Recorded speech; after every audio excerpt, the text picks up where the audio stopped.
What's going on, YouTube? Another knife review here for you. This is of a full custom made by a relatively new knife maker named Dalibor Bergam. He is out of Croatia, I believe, and I got in contact with him through my friend Reno, who's on YouTube as well as on the forums, and I guess they're friends, and so he had kind of consulted me about some stuff on his first batch of folders, and so I kind of gave him some input, and then after looking at the work in progress threads on USN and on Blade forums, I was intrigued by his knife. This knife is called the Regulus. That's what Dalibor called it. It is a 4-inch blade of CPM 3V steel.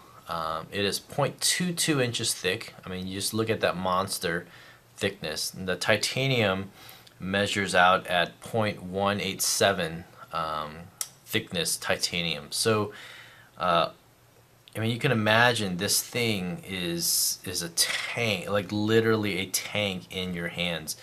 Absolutely no blade play whatsoever, up and down, side to side. I mean, this is a fixed blade for sure. The titanium around it has been orange peeled all around. The titanium pocket clip is custom made for each one, really. And separate. It's got the jimping all the way down here, and kind of jimping to match up with the jimping here, and all that kind of stuff. So a lot of I would say a lot of attention to detail. At the same time, you do get the feel of its very organic and handmade feel of this knife. Just an absolute beast folder. I'm not sure what it weighs in at. Probably around 8 to 9 ounces. I think it's lighter than this Crusader Forge, though. This Crusader Forge is just insane. But overall, at the price that this knife goes for, at $425 straight from Dalibor, I guess plus shipping, so $445 or something like $440. You're getting so much knife for that price. $425 is what you would pay for a normal plain Jane Sebenza, and this, I feel like this knife would chop a Sebenza into pieces. But obviously they don't serve the same purpose. This is meant to be a hard use, just absolute beater, like chop down branches and trees and as much stuff as you can, and then come back for more kind of knife. This is one that you definitely feel like you would you bring this into a nuclear war if you had to, because it's going to hold up. 3V steel, as most of you guys know, is one of the toughest steels out there. The wearability, I don't know about the edge retention, but again, the toughness of the steel. You have people chopping things, and you're going to be pretty hard pressed to find 3V that's chipped, from mild chopping or something like that. So it's a very tough steel, very hard to break kind of steel. So that's one of the big pluses of 3V. 3V is not stainless steel, though, so if you're in humid areas. I've been talking to this guy from South Florida, and he's just talking about how certain knives, if he carried it just for a day, you would start seeing pitting and rusting, and that just sucks. I would move from that place if that was an issue. So, but 3V steel, you can see there's Dalibor's little icon there, kind of cool. Yeah, 3V steel is just an awesome steel. I'm loving it. The next knife that Jake Hoback is making for me, I'll talk about that in another video probably. But he's making me another A10, and it's going to be in 3V steel. I'm really excited about that. So yeah, it's just an awesome steel. couple things here. So, like I was saying, a very organic feel to this knife. With the orange peel, with the acid etch, kind of a slight tanto edge here. Just the edges on this knife. Even though things are rounded here, so they're not sharp edges. Like here, though, it's very sharp. This would serve as a total skull crusher. Even just doing this light kind of lightweight pushing here, that kind of stings a little bit. So imagine, having this much coming out of your hand as you're holding it.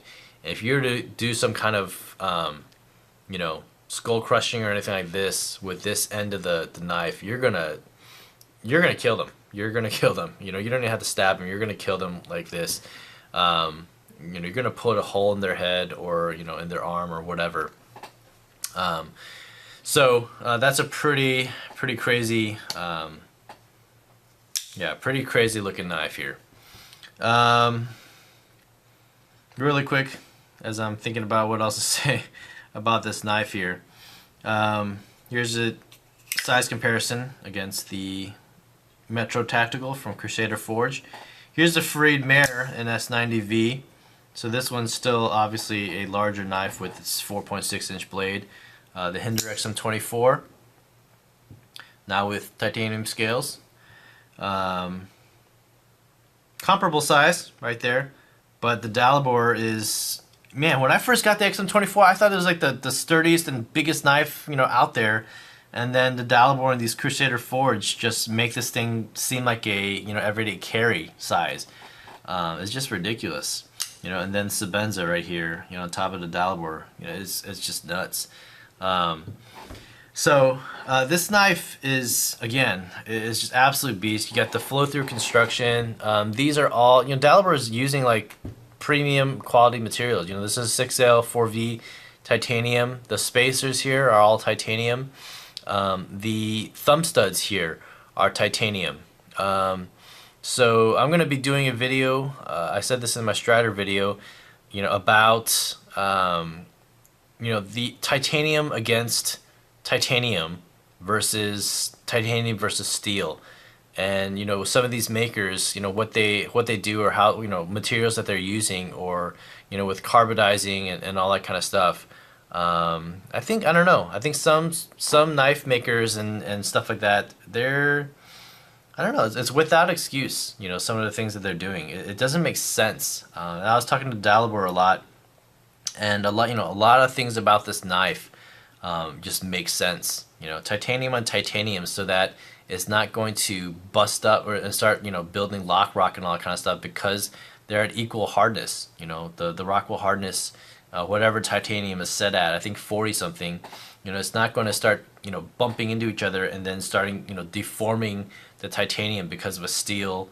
A steel bolt, stop pin and stuff like that. Again, I don't want to get too much into it, but on this Dalibor, you have kind of like a mini choil right here, so you can choke up if you do need to do some precision cutting and all that kind of stuff. The jimping on the frame is not too bad. It's actually, I would say, perfect. And then the jimping on the blade is like, it's ridiculously sharp. It really digs into your fingers. Your fingers, especially, I think, with like gloved hands. I think this knife would be great for gloved hands, because it really, would fill up the curves on this knife maybe a little bit better. The places where it's rough around the edges and all that kind of stuff, again, it's smoothed out. But there's places where it's caught my hand a little bit, and the pocket clip I had to take off and kind of round out on some sandpaper and all that kind of stuff, and it's fine now. It's very strong pocket clip, but yeah, again, I think it would be a perfect knife, for hard use, for chopping and all that kind of stuff, especially with the 3V. Dalibor is, I'm excited to see what he's going to be doing. I think on the forums he was talking about how he's going to start, maybe doing like a smaller version of the Regulus. So I'm kind of excited to see how that's going to come out. But this is just an overall great knife. It's pretty comfortable actually to carry. Profile sits in pretty well. just a huge, huge pivot. Everything about it is huge. It's a hard use, way overbuilt folder, which is, so it's going to live up to its calling in terms of all the tasks that you would throw at it. So I definitely want to put this through the test, and use it in whatever ways. I just can't find anything yet to use it for. So anyway, so that's the Dalibor Regulus. Dalibor, if you're watching this, Reno, if you're watching it, thanks for getting me in contact with Dalibor. Dalibor, I had a great time just getting to know you throughout the whole process, and I'm loving this knife, dude, and I can't wait to see what's coming out of your shop later on. Okay, so thanks YouTube for watching this video. Leave your comments down below about the Dalibor Regulus. Awesome knife. So thanks for watching, and I'll see you guys on the next vid. Take care. Bye.